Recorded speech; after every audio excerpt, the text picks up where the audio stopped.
Uddanam kidney బాధితుల ఆకాంక్షతో kidney మహమ్మారిని తరిమేందుకు ప్రభుత్వం శ్రమిస్తోందని రాష్ట్ర మంత్రి డాక్టర్ సీదిరి అప్పలరాజు అన్నారు. శ్రీకాకుళం జిల్లా పలాస ప్రభుత్వాసుపత్రిలో అదనపు భవనాలు ప్రారంభించారు. ప్రజా ఆరోగ్యానికి పెద్దపీట వేస్తూ రాష్ట్ర ప్రభుత్వం పనిచేస్తోందని, అందుకు వైద్యులు చిత్తశుద్ధితో పనిచేయాలన్నారు. పేద ప్రజలకు మెరుగైన వైద్యం అందించేలా చూడటమే ప్రభుత్వ లక్ష్యంగా పనిచేస్తున్నామని అన్నారు.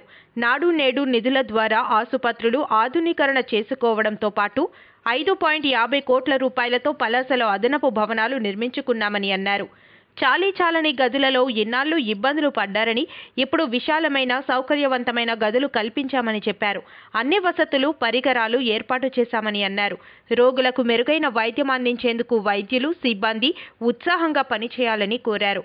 పలాస పట్టణంలో ప్రభుత్వ ఆసుపత్రులు పెద్ద ఎత్తున ఏర్పాటు చేసిన ప్రభుత్వం జగనన్న ప్రభుత్వమేనని, ఈ సంగతి ప్రజలు గుర్తించాలని కోరారు.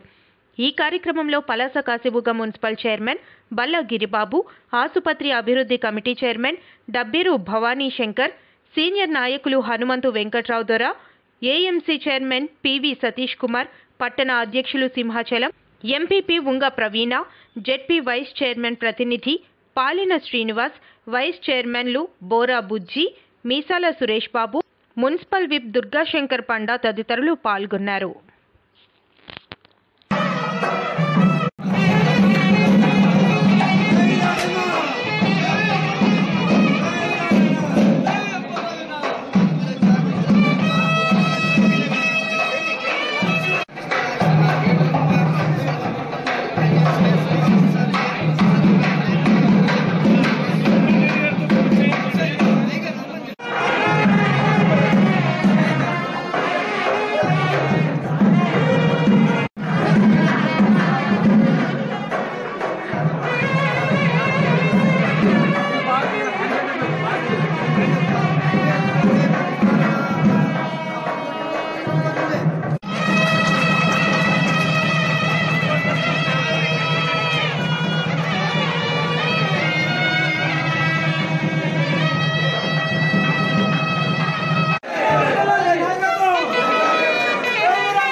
ఇదే అయిపోతుంది.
यज्ञमदन्वतवसन्तोऽस्यां द्विसाध्यं ग्रीष्मोद्महां शरद्भिः सप्ताश्यासन् हृदयः त्रिशप्तसमिदकृता देवा यज्ञर्गन्धन्वानः अबद्धं पुरुषं पशुं నేరు కింద సమూలంగా మార్పు చేసి ఒక కొత్త బ్లాక్ కట్టాం.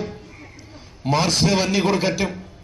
ఎగ్జిస్టింగ్ బ్లాక్స్ అన్నిటినీ కూడా సమూలంగా మార్చి అక్కడ స్టెమీ యూనిట్ కూడా అక్కడ వచ్చింది. అక్కడ కానుకగా ఇచ్చాం. మరి పలాసలో ఉన్నటువంటి ఈ హాస్పిటల్ ఇప్పటికే 50 బెడెడ్ హాస్పిటల్. ఇది 2 ఫ్లోర్లు ఉన్నప్పటికీ చాలా ఇబ్బందులు పడతా ఉన్నాం. మొదటి నుంచి కూడా టౌన్ మధ్యలో ఉంది. ఇది చాలా తక్కువ స్పేస్ ఉంది. ఇది కోవిడ్ టైంలో ఒక ఆక్సిజన్ ప్లాంట్ తెప్పించుకోగలిగాం మనం. కొంత అదనపు ఎక్విప్మెంట్ కూడా కోవిడ్ టైంలో ఇక్కడ తెప్పించుకోగలిగాం మనం. మరి ఈరోజు 5.5 కోట్లు ఈ బిల్డింగ్కి ఇచ్చాం. 5.5 కోట్లు ఇచ్చి పైన ఒక అదనంగా సర్వాంగ సుందరమైనటువంటి ఒక ఫ్లోర్ కన్స్ట్రక్ట్ చేసి కిందున్నటువంటి 2 ఫ్లోర్లు కూడా పూర్తిగా సుందరీకరణ చేసి ఈరోజు పలాస పట్టణ ప్రజలకి కానుకగా ఇవ్వడం జరిగిందని ఈ సందర్భంగా చాలా సగర్వంగా తెలియజేస్తా ఉన్నా.